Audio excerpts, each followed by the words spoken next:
नमस्कार दोस्तों, इस वीडियो में जनवरी फरवरी 2022 का घटना चक्र का करंट अफेयर डिस्कस करेंगे जो आपके आगे आने वाले सभी एग्ज़ाम के लिए महत्वपूर्ण होंगे। और इसके सारे के सारे जो प्रश्न होंगे वन लाइनर क्वेश्चन होंगे। सारे के सारे जो प्रश्न होंगे वन लाइनर क्वेश्चन होंगे। आप सभी लोग वीडियो को ध्यान से देखिएगा और इसका PDF को टेलीग्राम ग्रुप से डाउनलोड कर सकते हैं, जिसका लिंक आपको डिस्क्रिप्शन में दिया गया है। तो आइए देखते हैं पहला question. Time person of the year 2021 किस व्यक्ति को चुना गया है? तो time person of the year 2021 जो है एलन मस्क को चुना गया है। और किसके द्वारा चुना गया है? तो टाइम पत्रिका के द्वारा जो है एलन मस्क को time person of the year 2021 चुना गया है। टेस्ला और स्पेस एक्स के CEO कौन है? तो एलन मस्क जो है टेस्ला और स्पेस एक्स के CEO हैं। अमेरिका, कनाडा और दक्षिण अफ्रीका की नागरिकता प्राप्त है एलन मस्क को। तो जो एलन मस्क हैं इनको 3 देश की नागरिकता प्राप्त है। भारत की तरफ से महात्मा गांधी पहले वे एकमात्र भारतीय हैं जिन्हें वर्ष 1930 में जो है टाइम पत्रिका ने पर्सन ऑफ द ईयर चुना था। वेरी इम्पोर्टेंट पॉइंट है। भारत की तरफ से जो है महात्मा गांधी पहले वे एकमात्र भारतीय हैं जिन्हें वर्ष 1930 में जो है टाइम पत्रिका ने पर्सन ऑफ द ईयर चुना था। नेक्स्ट पॉइंट है ऑक्सफोर्ड डिक्शनरी ने वर्ष 2021 हेतु किस शब्द को जो है वर्ड ऑफ द ईयर घोषित किया है? तो ऑक्सफोर्ड डिक्शनरी ने जो है वर्ष 2021 के लिए वर्ड ऑफ द ईयर घोषित किया है किस शब्द को? तो वैक्स शब्द को घोषित किया है। किस शब्द को? वैक्स शब्द को घोषित किया है। नेक्स्ट है मेरियम वेबस्टर डिक्शनरी ने किस शब्द को जो है वर्ड ऑफ द ईयर 2021 घोषित किया है? तो वैक्सीन को। किसे? वैक्सीन को। नेक्स्ट है कॉलिंग डिक्शनरी ने वर्ड ऑफ द ईयर 2021 किसे घोषित किया है? तो NFT को नॉन फंजिबल टोकन को। नेक्स्ट है कैम्ब्रिज डिक्शनरी ने वर्ड ऑफ द ईयर 2021 किसे घोषित किया है? तो परसिवरेंस को। किसे? परसिवरेंस शब्द को घोषित किया है। नेक्स्ट है कि हाल ही में यूनेस्को द्वारा मानवता की अमूर्त सांस्कृतिक विरासत की सूची में किसे शामिल किया गया है? तो हाल ही में यूनेस्को द्वारा मानवता की अमूर्त सांस्कृतिक विरासत की सूची में जो है कोलकाता की दुर्गा पूजा को शामिल किया गया है। ये आपके 14वां है। इसका पहले 13 और मानवता की अमूर्त सांस्कृतिक विरासत को जो है यूनेस्को ने शामिल किया है अपनी सूची में। तो कौन कौन है? इसमें है रामलीला, इसे 2006 में शामिल किया गया था। वैदिक मंत्रोच्चारण, कुटियट्टम, रम्मन, मुडियट्टू ये केरल के हैं। कालबेरिया राजस्थान, छाव नृत्य लद्दाख का, बौद्ध मंत्रोच्चारण संकीर्तन मणिपुर, पंजाब के जंडियाला गुरु के ठठेरे, योग, नवरोज, कुंभ मेला तथा कोलकाता की दुर्गा पूजा जिसे 2021 में शामिल किया गया है। नेक्स्ट है कि हाल ही में जो है प्रलय लघु दूरी की बैलिस्टिक मिसाइल का सफल परीक्षण कहाँ से किया गया है? तो APJ अब्दुल कलाम द्वीप उड़ीसा से जो है प्रलय लघु दूरी की बैलिस्टिक मिसाइल का सफल परीक्षण किया गया है। ये परीक्षण किसके द्वारा किया गया है? तो DRDO के द्वारा परीक्षण किया गया है। और DRDO के अध्यक्ष कौन है? तो G सतीश रेड्डी जो है DRDO के अध्यक्ष हैं। ये जो मिसाइल है प्रलय मिसाइल सतह से सतह पर मार कर सकती है। सतह से सतह पर आपके मार करती है। और इसकी मारक दूरी कितना है? तो 150 किलोमीटर से जो है 500 किलोमीटर तक जो प्रलय लघु दूरी के बैलिस्टिक मिसाइल है इसकी मारक क्षमता है। नेक्स्ट पॉइंट इसी में कि ठोस प्रणोदक रॉकेट मोटर द्वारा संचालित है। ठोस प्रणोदक रॉकेट मोटर द्वारा संचालित है।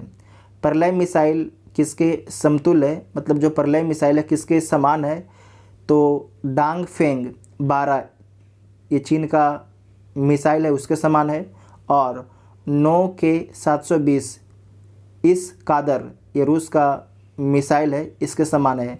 तो आपको ध्यान रखना है जो प्रलय मिसाइल है चीन के डांगफेंग 12 के समान है और रूस के इंस कादर 9K-720 मिसाइल के समतुल्य है। नेक्स्ट पॉइंट है कि वैश्विक स्वास्थ्य सुरक्षा सूचकांक ग्लोबल हेल्थ सिक्योरिटी इंडेक्स 2021 में भारत को कौन सा स्थान मिला है। तो वैश्विक स्वास्थ्य सुरक्षा सूचकांक 2021 में जो है भारत को 66वां स्थान मिला है। भारत को जो है 66वां स्थान मिला है। और 2019 में भारत को कौन सा स्थान मिला था, तो 57वां स्थान मिला था। वैश्विक स्वास्थ्य सुरक्षा सूचकांक में पहला स्थान किसे मिला है, तो यूएसए को पहला स्थान मिला है। सेकेंड स्थान किसे मिला है, तो ऑस्ट्रेलिया को सेकेंड स्थान मिला है। तीसरा स्थान किसे मिला है, तो फिनलैंड को तीसरा स्थान मिला है।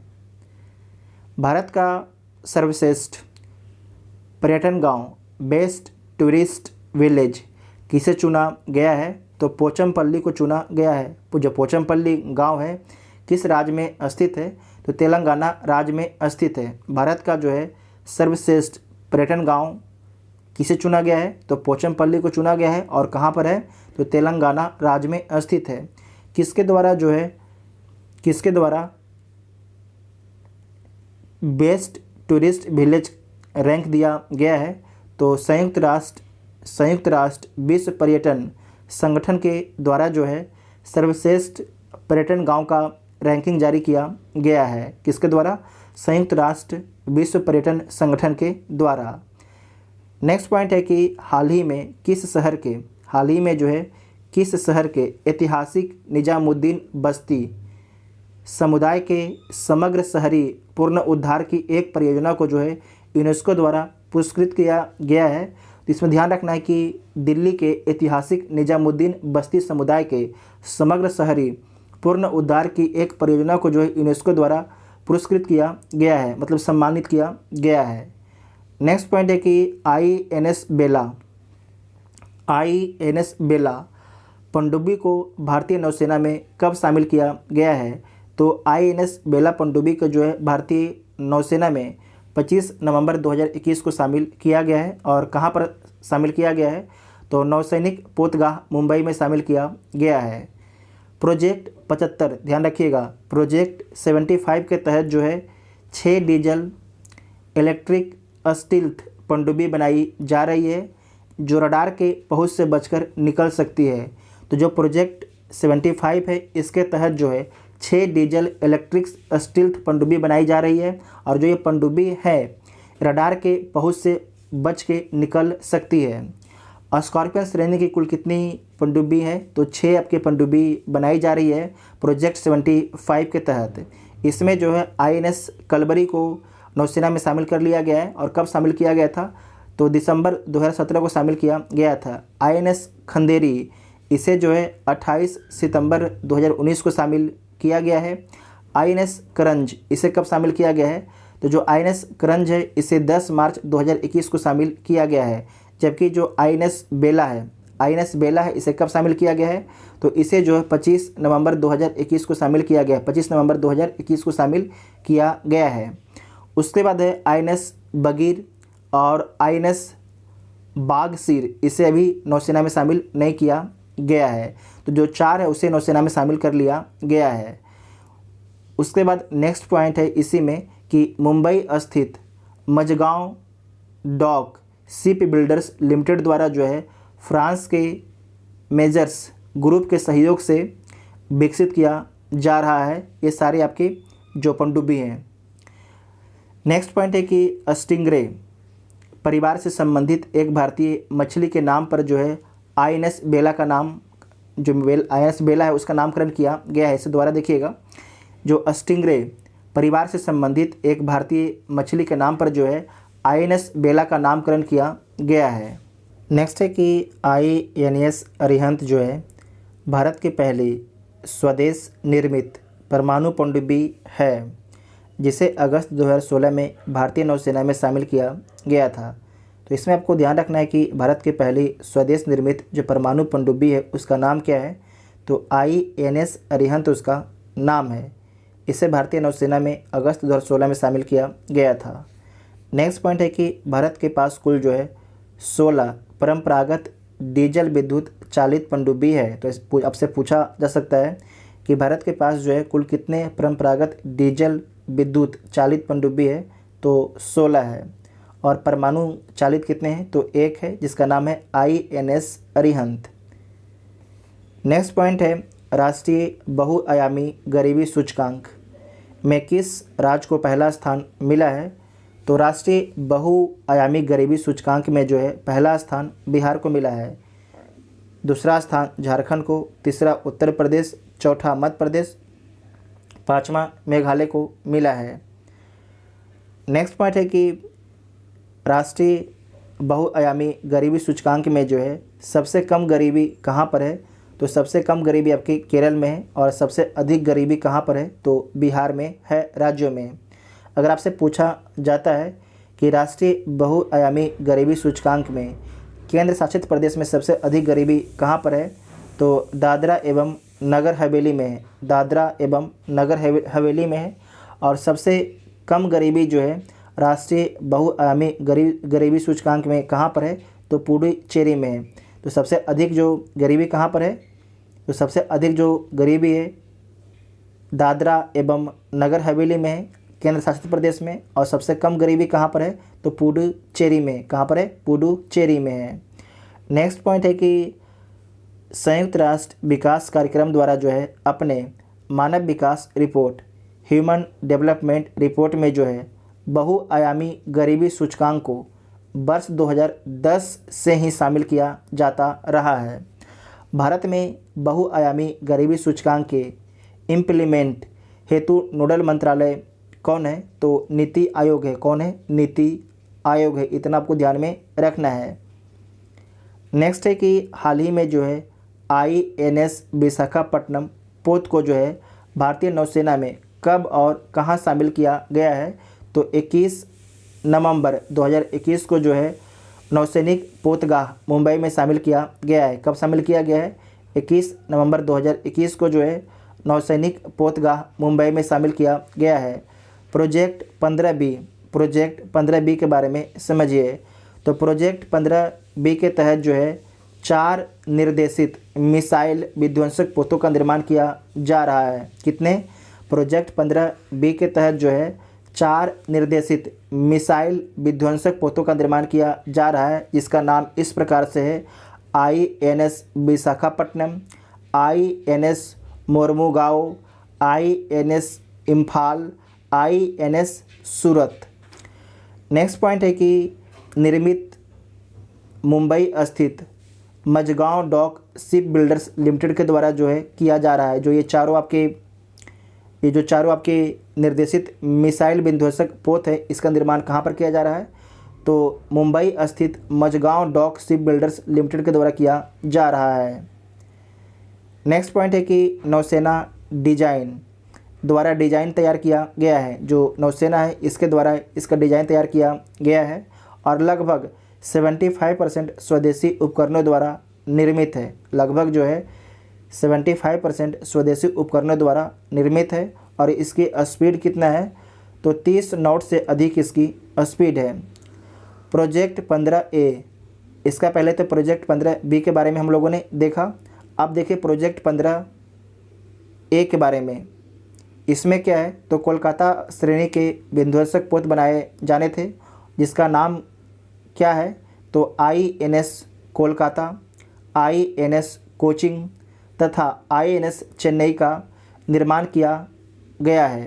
तो इसमें ध्यान रखना है जो प्रोजेक्ट 15A है इसके तहत जो है INS कोलकाता, INS कोचिंग तथा INS चेन्नई का निर्माण किया जा चुका है। उसके बाद है प्रोजेक्ट 15।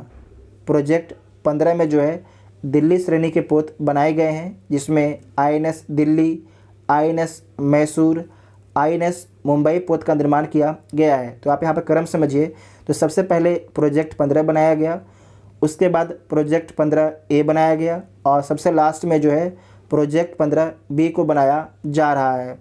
प्रोजेक्ट 15B के तहत जो है 4 निर्देशित मिसाइल विध्वंसक पोत का निर्माण किया जा रहा है, जिसका नाम है INS Visakhapatnam, INS Mormugao, INS Imphal, INS सूरत। और इसका निर्माण कहाँ पर किया जा रहा है? तो मुंबई स्थित Mazagon Dock Ship Builders Limited के द्वारा इसका निर्माण किया जा रहा है। तो इतना आपको ध्यान में रखना है। नेक्स्ट है पूर्वांचल एक्सप्रेसवे की कुल लंबाई कितनी है? जो पूर्वांचल एक्सप्रेसवे है उसकी कुल लंबाई कितनी है? तो 341 किलोमीटर पूर्वांचल एक्सप्रेसवे की कुल लंबाई है। और जो पूर्वांचल एक्सप्रेसवे है कहाँ से कहाँ तक है? तो लखनऊ से गाजीपुर तक है, लखनऊ से गाजीपुर तक है। 16 नवंबर 2021 को जो है प्रधानमंत्री नरेंद्र मोदी के द्वारा जो है इसका उद्घाटन किया गया है। तो इसका उद्घाटन किसके द्वारा किया गया है पूर्वांचल एक्सप्रेसवे का? तो 16 नवंबर 2021 को भारत के प्रधानमंत्री नरेंद्र मोदी के द्वारा इसका उद्घाटन किया गया है। नेक्स्ट पॉइंट इसी में है, पूर्वांचल एक्सप्रेसवे देश का सबसे लंबा एक्सप्रेसवे है और उत्तर प्रदेश के 9 जिलों से होकर गुजरता है। उत्तर प्रदेश के जो है कितने जिलों से होकर गुजरता है पूर्वांचल एक्सप्रेसवे? तो 9 डिस्ट्रिक्ट से होकर गुजरता है। लड़ाकू विमानों की आपातकालीन लैंडिंग और टेकअप के लिए जो है कुरेभार गांव सुल्तानपुर के निकट जो है हवाई पट्टी का भी निर्माण किया गया है। और जो हवाई पट्टी है इसकी लंबाई कितना है? तो 3.2 किलोमीटर इसकी लंबाई है। यह लेन का जो यह है 6 लेन का एक्सप्रेसवे है। जो पूर्वांचल एक्सप्रेसवे है कितने लेन का है? तो 6 लेन का एक्सप्रेसवे है, जिसे भविष्य में जो है 8 लेन तक किया जा सकता है। अभी तो वर्तमान में 6 लेन का है, लेकिन इसे जो है भविष्य में 8 लेन तक विस्तारित किया जा सकता है। और जो पूर्वांचल एक्सप्रेसवे है इसका निर्माण किसके द्वारा किया गया है? तो उत्तर प्रदेश एक्सप्रेसवेज औद्योगिक विकास प्राधिकरण के द्वारा जो है पूर्वांचल एक्सप्रेसवे का निर्माण किया गया है। नेक्स्ट पॉइंट है गंगा एक्सप्रेसवे। इसका पहले देखें पूर्वांचल एक्सप्रेसवे, अब है गंगा एक्सप्रेसवे। गंगा एक्सप्रेसवे की आधारशिला प्रधानमंत्री नरेंद्र मोदी के द्वारा कहाँ रखा गया है? तो कहाँ पर रखा गया है? शाहजहाँपुर उत्तर प्रदेश में रखा गया है। शाहजहाँपुर उत्तर प्रदेश में जो है प्रधानमंत्री मोदी के द्वारा जो है गंगा एक्सप्रेसवे की आधारशिला रखी गई है। गंगा एक्सप्रेसवे की कुल लंबाई कितनी है? तो जो गंगा एक्सप्रेसवे है इसकी कुल लंबाई 594 किलोमीटर है।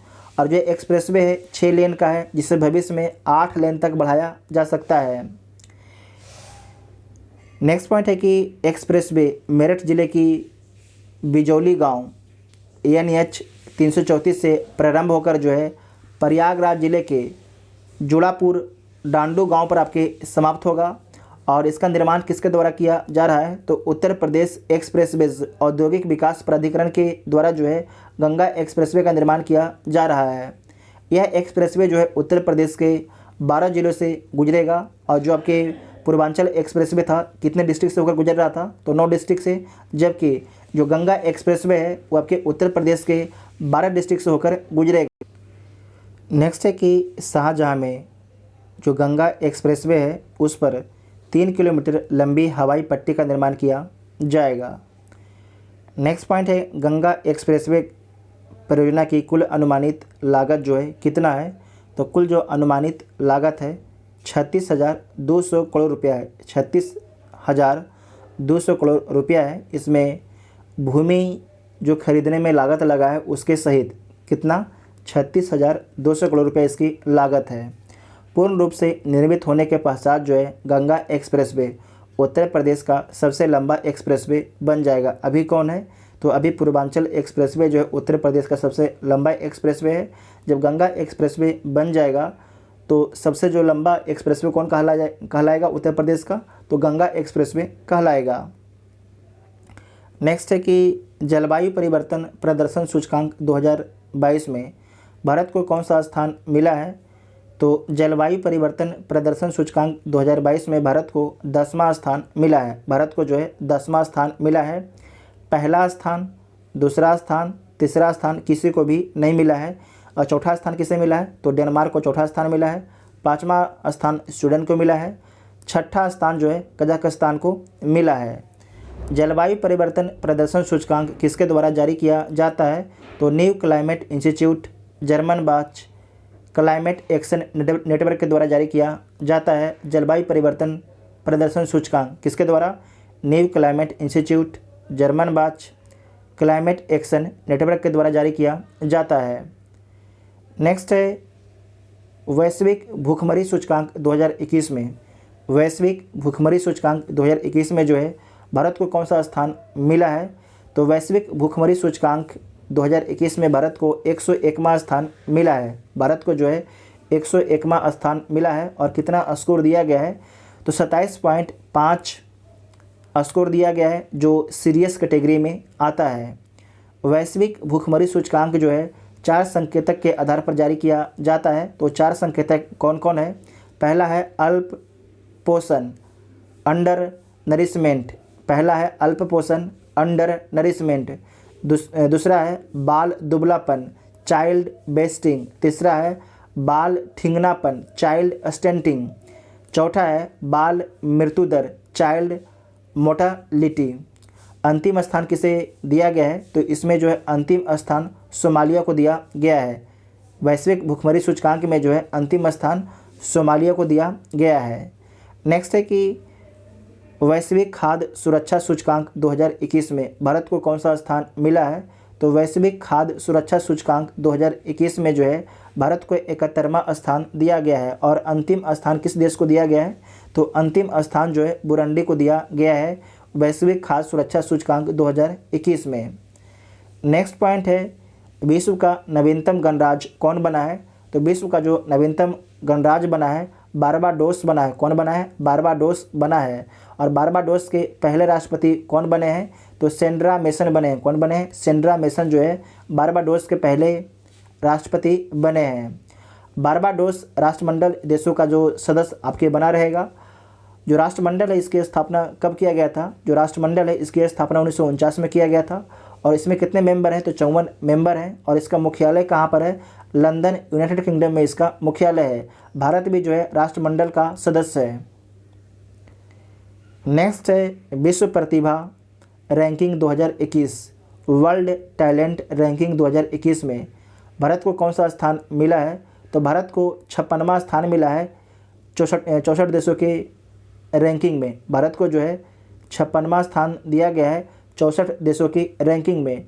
पहला स्थान किस देश को मिला है वर्ल्ड टैलेंट रैंकिंग में? तो पहला स्थान जो है स्विट्ज़रलैंड को मिला है। किसे मिला है? स्विट्ज़रलैंड को मिला है। और किसके द्वारा वर्ल्ड टैलेंट रैंकिंग जारी किया गया है?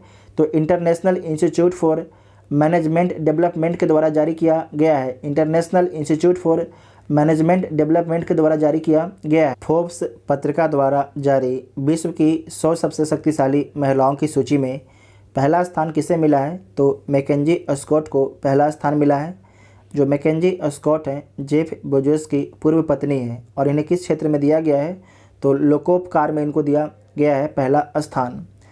इसी में आगे है कि फोर्ब्स पत्रिका द्वारा जारी विश्व की 100 सबसे शक्तिशाली महिलाओं की सूची में जो है भारत की किस महिला को पहला स्थान दिया गया है? तो भारत की निर्मला सीतारमण को पहला स्थान दिया गया है। इन्हें 37वां स्थान दिया गया है। ठीक है। नेक्स्ट है world wide cost of living report 2021। World wide cost of living report 2021 किसके द्वारा जारी किया गया है? तो द इकोनॉमिस्ट इंटेलिजेंस यूनिट के द्वारा जारी किया गया है। किसके द्वारा? द इकोनॉमिस्ट इंटेलिजेंस यूनिट के द्वारा जारी किया गया है। इस रिपोर्ट में जो है विश्व के सबसे महंगा शहर किसे बताया गया है? तो इस रिपोर्ट में जो है विश्व का सबसे जो महंगा शहर है तेल अवीव है। जो तेल अवीव जो है किस देश का शहर है? तो इजराइल का शहर है। और सेकेंड स्थान का महंगा शहर कौन है? तो पेरिस और सिंगापुर है। पेरिस और सिंगापुर है। और सबसे सस्ता शहर कौन है? तो दमिश्क जो है सबसे सस्ता शहर है। जो दमिश्क है किस देश में स्थित है? तो सीरिया में स्थित है। कहाँ पर स्थित है? सीरिया में स्थित है। नेक्स्ट है वैश्विक रिश्वत जोखिम सूचकांक 2021 में भारत को कौन सा स्थान मिला है? तो वैश्विक रिश्वत जोखिम सूचकांक 2021 में भारत को जो है 82वां स्थान मिला है। और इसमें पहला स्थान डेनमार्क को मिला है। वैश्विक ड्रग नीति सूचकांक 2021 ग्लोबल ड्रग पॉलिसी इंडेक्स में भारत को कौन सा स्थान मिला है? तो भारत को 18वां स्थान दिया गया है ग्लोबल ड्रग पॉलिसी इंडेक्स में। हाल ही में आरबीआई के द्वारा जो है किस पेमेंट्स बैंक को अनुसूचित बैंक का दर्जा दिया गया है? तो एयरटेल पेमेंट्स बैंक को जो है हाल ही में आरबीआई के द्वारा जो है अनुसूचित बैंक का दर्जा दिया गया है। जो एयरटेल पेमेंट्स बैंक है, इससे पहले जो पेटीएम पेमेंट्स बैंक है उसे भी आरबीआई के द्वारा अनुसूचित बैंक का दर्जा दिया गया है। नेक्स्ट है पीएम गति शक्ति।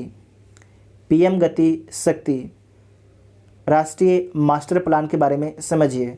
तो जो पीएम गति शक्ति राष्ट्रीय मास्टर प्लान है, इसका शुभारंभ कब किया गया था? तो 13 अक्टूबर 2021 को, 13 अक्टूबर 2021 को। और इसे मंजूरी कब दी गई थी? तो 21 अक्टूबर 2021 को आर्थिक मामले की मंत्रिमंडल समिति के द्वारा जो इसे मंजूरी दी गई थी। और इसकी घोषणा कब की गई थी? तो 75वें स्वतंत्रता दिवस 15 अगस्त 2021 के शुभ अवसर पर जो इसकी घोषणा की गई थी प्रधानमंत्री मोदी जी के द्वारा। जो पीएम गति शक्ति स्कीम है, मास्टर प्लान है, इस पर कितना रुपया खर्च किया जाएगा? तो लगभग जो है 100 लाख करोड़ रुपया खर्च किया जाएगा। लगभग जो है 100 लाख करोड़ रुपया खर्च किया जाएगा। और जो पीएम गति शक्ति स्कीम है किस पर केंद्रित होगा? तो देश के नागरिकों, उद्योगों, विनिर्माताओं, किसानों तथा गांवों पर आपके केंद्रित रहेगा। नेक्स्ट है 23 दिसंबर 2021 को आईएनएस खुखरी को सेवा मुक्त कहाँ से किया गया है? तो आईएनएस खुखरी को जो है सेवा मुक्त विशाखापट्टनम से किया गया है। नेक्स्ट है कि हाल ही में अग्नि प्राइम मिसाइल का सफलतापूर्वक परीक्षण किसके द्वारा किया गया है? तो हाल ही में जो है अग्नि प्राइम मिसाइल का सफलतापूर्वक परीक्षण जो है डीआरडीओ के द्वारा किया गया। किसके द्वारा? रक्षा अनुसंधान एवं विकास संगठन के द्वारा किया गया है। वर्तमान में डीआरडीओ के अध्यक्ष कौन है? तो जी सतीश रेड्डी हैं। और वर्तमान में इसरो के अध्यक्ष कौन है? तो एस सोमनाथ जो है इसरो के अध्यक्ष हैं। अग्नि प्राइम मिसाइल का सफल परीक्षण उड़ीसा के जो है उड़ीसा स्थित एपीजे अब्दुल कलाम द्वीप से किया गया है। तो आपसे पूछा जाएगा कि जो अग्नि प्राइम मिसाइल है इसका परीक्षण कहाँ से किया गया है? तो उड़ीसा स्थित एपीजे अब्दुल कलाम द्वीप से किया गया है। जो एपीजे अब्दुल कलाम है इसका पुराना नाम क्या है? इसका पुराना नाम आपके व्हीलर द्वीप है। क्या नाम है? व्हीलर द्वीप इसका पुराना नाम है। जो अग्नि प्राइम मिसाइल है इसकी मारक क्षमता कितना है? तो 1000 से 2000 किलोमीटर इसकी मारक क्षमता है। और ये आपके नई पीढ़ी की परमाणु क्षमता युक्त मिसाइल है। ये नई पीढ़ी के जो है परमाणु क्षमता युक्त मिसाइल है। यह मध्यम दूरी की बैलिस्टिक मिसाइल है। ये जो आपके मध्यम दूरी की बैलिस्टिक मिसाइल है। इस मिसाइल का वजन कितना है? तो 23 से 25 टन तक आपके इस मिसाइल का वजन है। यह आपके जो है 2 चरणों वाली कनिस्त्रीकृत मिसाइल है जो ठोस प्रणोदक से युक्त है। जो आपके ठोस प्रणोदक से युक्त है। नेक्स्ट अगला पॉइंट है सिप्री। इसका फुल फॉर्म होता है Stockholm International Peace Research Institute. SIPRI शीर्ष शस्त्र उत्पादक कंपनी 2020। तो सिप्री के द्वारा एक रिपोर्ट जारी किया गया और इसके द्वारा बताया गया कि दुनिया में सबसे अधिक जो है शस्त्र का उत्पादन कौन सी कंपनी करती है? तो दुनिया में सबसे अधिक जो शस्त्र का उत्पादन करती है लॉकहीड मार्टिन कॉर्प कंपनी करती है। ये कहाँ की है? तो यूएसए की कंपनी है। अगर पूछा जाएगा कि दुनिया में सबसे अधिक हथियार का उत्पादन किस देश के द्वारा किया जाता है? तो यूएसए के द्वारा किया जाता है। अगर कंपनी पूछेगा तो लॉकहीड मार्टिन कॉर्प कंपनी के द्वारा किया जाता है। इसमें जो है आपको ध्यान रखना है कि टॉप 100 में जो है भारत के 3 कंपनी का नाम है। पहला स्थान तो आपके लॉकहीड मार्टिन कॉर्प कंपनी का है जो यूएसए की है, जबकि टॉप 100 में 3 भारतीय हैं। तो देख लीजिए 3 भारतीय कौन कौन है। 42वां स्थान दिया गया है हिंदुस्तान एरोनॉटिक्स लिमिटेड को दिया गया है। 60वां स्थान दिया गया है इंडियन ऑर्डिनेंस फैक्ट्री को दिया गया है। और 66वां स्थान दिया गया है भारत इलेक्ट्रॉनिक लिमिटेड को। 66वां स्थान दिया गया है हथियार उत्पादन करने के क्षेत्र में रैंकिंग में। ठीक है। उसके बाद नेक्स्ट है कि भारत का पहला स्वदेशी सर्वर कौन है? वेरी वेरी इंपॉर्टेंट पॉइंट है। नेक्स्ट पॉइंट है ये, भारत का पहला स्वदेशी सर्वर लिखिएगा इस तरीके से। ठीक है, सर्वर। भारत का पहला स्वदेशी सर्वर कौन है? तो रुद्र। इसे नोट कीजिएगा, वेरी वेरी इंपॉर्टेंट पॉइंट है। नेक्स्ट है क्रायोजेनिक रॉकेट इंजन धवन 1 का सफल परीक्षण किसके द्वारा किया गया है? तो हैदराबाद स्थित निजी क्षेत्र के भारतीय एरोस्पेस के निर्माता एवं वाणिज्य प्रक्षेपण सेवा प्रदाता स्टार्टअप स्काई रूट एरोस्पेस के द्वारा किया गया है। किसके द्वारा? स्टार्टअप स्काई रूट एरोस्केप कंपनी के द्वारा इसका परीक्षण किया गया है धवन 1 का। नेक्स्ट है कि हाल ही में जो है केंद्रीय मंत्री डॉक्टर जितेंद्र सिंह द्वारा किस शहर में देश के पहले ओपन रॉक संग्रहालय का उद्घाटन किया गया है? तो हैदराबाद में जो है हैदराबाद में पहले ओपन रॉक संग्रहालय का उद्घाटन किया गया है। देश के पहले ओपन रॉक संग्रहालय का उद्घाटन कहाँ पर किया गया है? हैदराबाद में किया गया है। और किसके द्वारा किया गया है? तो डॉक्टर जितेंद्र सिंह के द्वारा किया गया है। नेक्स्ट है कि किसके द्वारा जो है सिनेमाघर में रिलीज होने वाली फिल्मों पर सेंसरशिप समाप्त करने की घोषणा की है? इसे कीजिएगा, हाँ ठीक है। किस देश के द्वारा जो है सिनेमाघर में रिलीज होने वाली फिल्मों पर सेंसरशिप समाप्त करने की घोषणा की है? तो संयुक्त अरब अमीरात देश ने जो है सिनेमाघर में रिलीज होने वाली फिल्मों पर जो सेंसरशिप थी उसे समाप्त करने की घोषणा की है। नेक्स्ट है कि हाल ही में वैज्ञानिकों द्वारा चीन के किस शहर में पूर्णतः संरक्षित डायनासोर के भ्रूण की खोज की घोषणा की है? तो गेनझोउ शहर में। हाल ही में घर पर और व्यक्तिगत उपयोग के लिए भांग को वैध बनाने वाला यूरोपीय संघ का पहला देश कौन बना है? तो माल्टा देश बना है। इस पॉइंट को दोबारा देखिएगा। हाल ही में जो है घर पर और व्यक्तिगत उपयोग के लिए भांग को जो है वैध बनाने वाला यूरोपीय संघ का पहला देश कौन बना है? तो माल्टा बना है। जो माल्टा देश है इसका लोकेशन क्या है? तो जो माल्टा देश है ये भूमध्य सागर में स्थित है। कहाँ पर स्थित है? भूमध्य सागर में स्थित है। आप लोग इसका जो माल्टा देश है इसे जाकर गूगल कीजिएगा एक बार, ठीक है। ये कहाँ पर स्थित है और इसकी राजधानी कहाँ पर है उसके बारे में कमेंट बॉक्स में बताइएगा। उसके बाद नेक्स्ट है कि 100% कागज रहित होने वाली विश्व की पहली सरकार कौन बन गई है? तो दुबई सरकार जो है 100% कागज रहित होने वाली विश्व की पहली सरकार बन गई है। हाल ही में मध्य प्रदेश के किस शहर में देश और प्रदेश का पहला ड्रोन मेला आयोजित किया गया है? तो ग्वालियर में जो है देश और प्रदेश का पहला ड्रोन मेला का आयोजन किया गया है। भारत में कुल कितने रामसर स्थल हैं? तो भारत में कुल जो है 49 रामसर स्थल हैं। कितने हैं? 49 रामसर स्थल आपके हैं। नेक्स्ट है कि मध्य प्रदेश सरकार द्वारा किन 2 शहरों में पुलिस कमिश्नर प्रणाली लागू करने हेतु जो है अधिसूचना जारी की है? तो भोपाल और इंदौर 2 शहरों में पुलिस कमिश्नर प्रणाली लागू करने हेतु मध्य प्रदेश सरकार के द्वारा अधिसूचना जारी की गई है। 18 वर्ष से अधिक आयु की व्यक्ति का 100% कोविड-19 टीकाकरण पूरा करने वाला पहला राज्य कौन बना है? तो हिमाचल प्रदेश राज्य बना है। भारतीय रेलवे द्वारा किस राज्य में विश्व का सबसे ऊंचा घाट रेलवे पुल बनाया जा रहा है? तो कहाँ पर? मणिपुर में बनाया जा रहा है। और इसकी ऊंचाई कितना है? 141 मीटर इसकी ऊंचाई है। हाल ही में प्रधानमंत्री नरेंद्र मोदी ने कहाँ अंतर्राष्ट्रीय ग्रीनफील्ड हवाई अड्डे की आधारशिला रखी है? तो कहाँ पर रखा है? जेबर उत्तर प्रदेश में।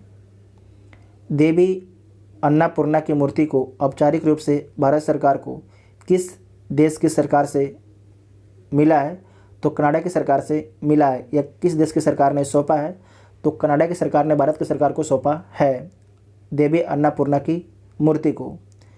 नेक्स्ट है कि विश्व के सबसे बड़े hydrogen fuel cell power plant का उद्घाटन किस देश में किया गया है? तो दक्षिण कोरिया में किया गया है। कहाँ पर किया गया है? दक्षिण कोरिया में किया गया है। विश्व के सबसे बड़े hydrogen fuel cell power plant का उद्घाटन कहाँ पर? दक्षिण कोरिया में किया गया है। नेक्स्ट है कि केंद्रीय जल शक्ति मंत्री गजेंद्र सिंह शेखावत द्वारा घोषित तीसरा राष्ट्रीय जल पुरस्कार में प्रथम पुरस्कार किस राज्य को मिला है? तो प्रथम पुरस्कार जो है उत्तर प्रदेश को मिला है। सेकेंड पुरस्कार राजस्थान को मिला है और तीसरा आपके तमिलनाडु को मिला है। दोबारा देख लीजिएगा कि केंद्रीय जल शक्ति मंत्री गजेंद्र सिंह शेखावत द्वारा जो है घोषित तीसरा राष्ट्रीय जल पुरस्कार 2020 में जो है प्रथम पुरस्कार किस राज्य को मिला है? तो उत्तर प्रदेश को प्रथम पुरस्कार मिला है, सेकेंड राजस्थान को, तीसरा तमिलनाडु को। हिंदी भाषा के लिए साहित्य अकादमी पुरस्कार 2021 से किसे सम्मानित किया गया है? तो दया प्रकाश सिन्हा को। किस नाटक के लिए? तो सम्राट अशोक नाटक के लिए। सम्राट अशोक नाटक के लिए। अंग्रेजी भाषा के लिए साहित्य अकादमी पुरस्कार 2021 से किसे सम्मानित किया गया है? तो नमिता गोखले को। और किस उपन्यास के लिए? तो थिंग्स टू लिव बिहाइंड के लिए। पेटा इंडिया की person of the year award 2021 किसे चुना गया है? तो आलिया भट्ट को जो है पेटा इंडिया की person of the year award 2021 से चुना। पेटा इंडिया की पर्सन ऑफ द ईयर 2021 किसे चुना गया है? तो आलिया भट्ट को चुना गया है। पेटा का फुल फॉर्म क्या आता है? तो people for ethical treatment of animals. इसे दोबारा देख लीजिएगा कि पेटा इंडिया की person of the year award 2021 के लिए किसे चुना गया है? तो आलिया भट्ट को चुना गया है। नेक्स्ट है global environment and climate action citizen award 2021 से किसे सम्मानित किया गया है? तो बिरल देसाई को सम्मानित किया गया है। और किसके द्वारा सम्मानित किया गया है? तो दुबई के द्वारा सम्मानित किया गया है। और जो बिरल देसाई हैं इन्हें ग्रीन मैन के नाम से भी जाना जाता है। जो बिरल देसाई हैं इन्हें ग्रीन मैन के नाम से भी जाना जाता है। इसके बाद पार्ट 2 आपके अपलोड किया जाएगा। ये आपके पार्ट 1 था। आपको वीडियो कैसा लगा कमेंट करके आप सभी लोग ज़रूर बताइएगा।